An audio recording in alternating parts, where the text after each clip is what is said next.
Hey there, Daniel West here for Hero Arts.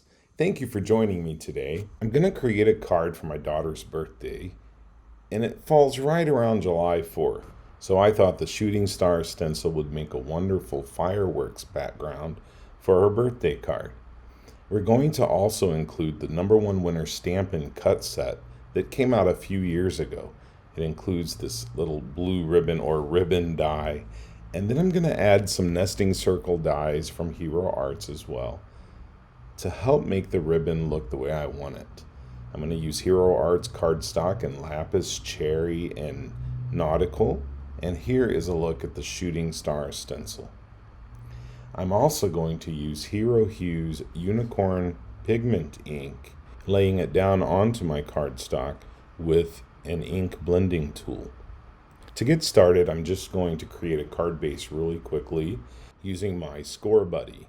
Let's find that 4¼ inches mark and score it with my most pointy bone folder. Now I'm going to take out some of my Hero Arts ink cubes, Indigo and Navy, and smush them out onto my workspace.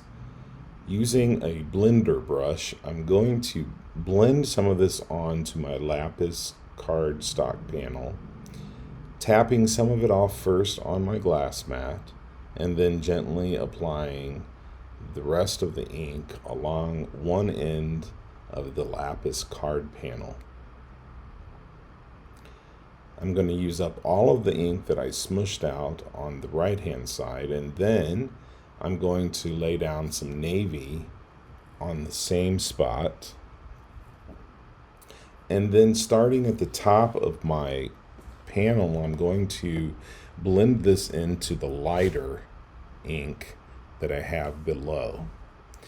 I'm going to lay down a pretty heavy layer of this navy because I want the sky to have this ombre effect, starting with a very light sky at the bottom and then going darker.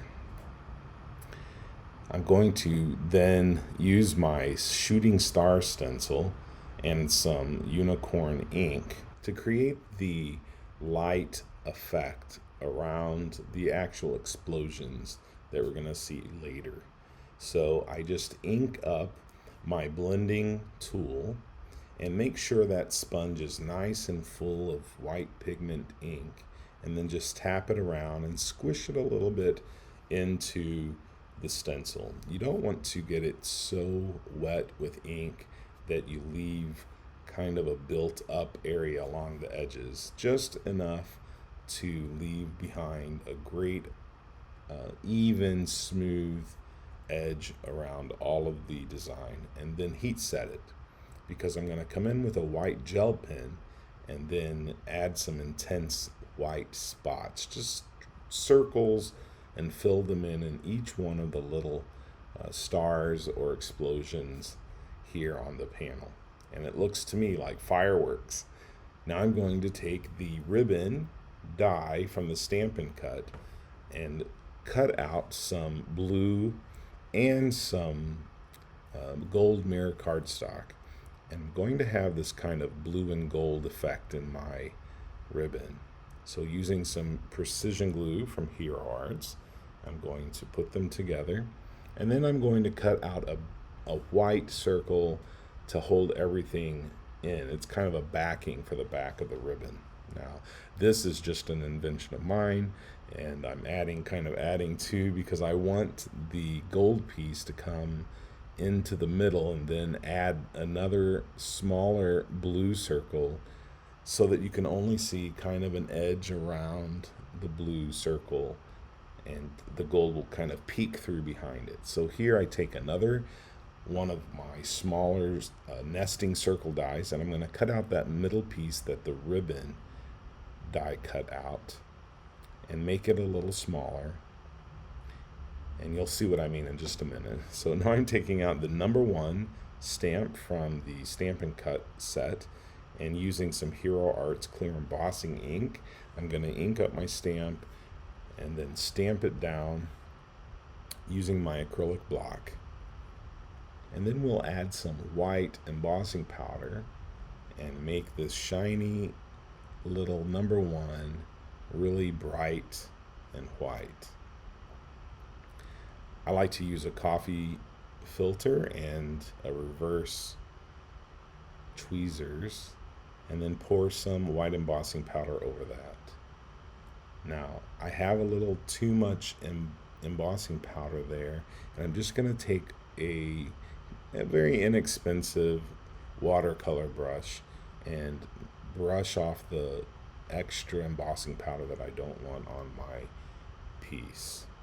Now I melted it till it's nice and smooth and backed it with some double-sided foam tape, and then I'm going to pop that up on the front of this gold mirror cardstock. This cardstock came in with the Art Deco My Monthly Hero kit that came out, I believe, in February of 2019, and I still have some of that in my stash. So here I'm taking the ribbon pieces and gluing them together and then putting them onto the back of my ribbon, kind of a circle piece. And then I'm going to pop that up on some foam tape, laying down 2 layers because there's some depth there from the ribbon pieces hanging down. And then just add 1 small piece of foam tape underneath one of the ribbon kind of legs, I guess you could call it. I'm going to put that down on the left hand side of the card panel, and then heat emboss the words best and daughter from the Stampin' Cut set. Now I'm doing this on some cherry cardstock. These 3 colors are perfect for a very patriotic feel. I already did a blog post earlier this month showing one of the stamp sets, or one of the cards I created with the My Monthly Hero card kit.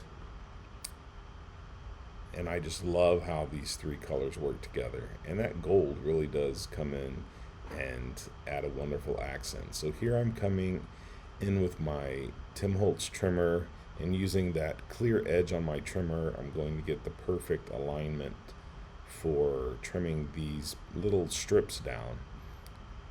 I left a little bit extra on the left on each of these because I want to tuck them into or underneath the ribbon that I have on the left hand side of the card panel.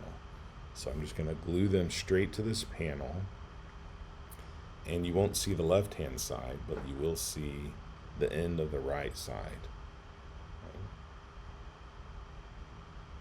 I'm putting one of the words right on top of the other and just sliding it right in underneath the ribbon.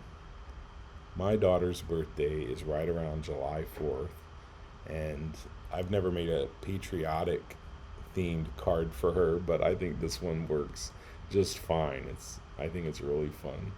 Now I'm trimming out some fun foam with some scissors. Sometimes I use my paper trimmer for this, but I've recently kind of changed it up, and I'm just grabbing my fun foam and moving it out a little bit away from the size of my panel and then trimming it out. It doesn't have to be perfect since it's only going to back up the back of your panel. Now I just murdered my bottle of precision glue. I use it all the time, and so I had to find a way to squeeze out the last bit of it, and I've got to get some more coming to me shortly. Now I'm adhering this to the very front of my panel. I'm not going to add any more embellishments to the front of this card because the gold is the embellishment for my card.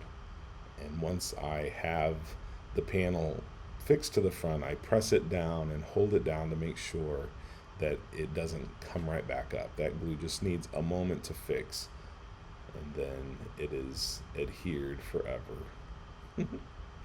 I really enjoyed creating this card for my baby girl, and I think that she's gonna like it as well. Thank you so much for joining me today on the Hero Arts channel. If you like this video, consider giving it a thumbs up, and if you haven't subscribed to the channel yet, what are you waiting for? Hit that button and leave a comment below in the comment section. We'd love to hear your thoughts.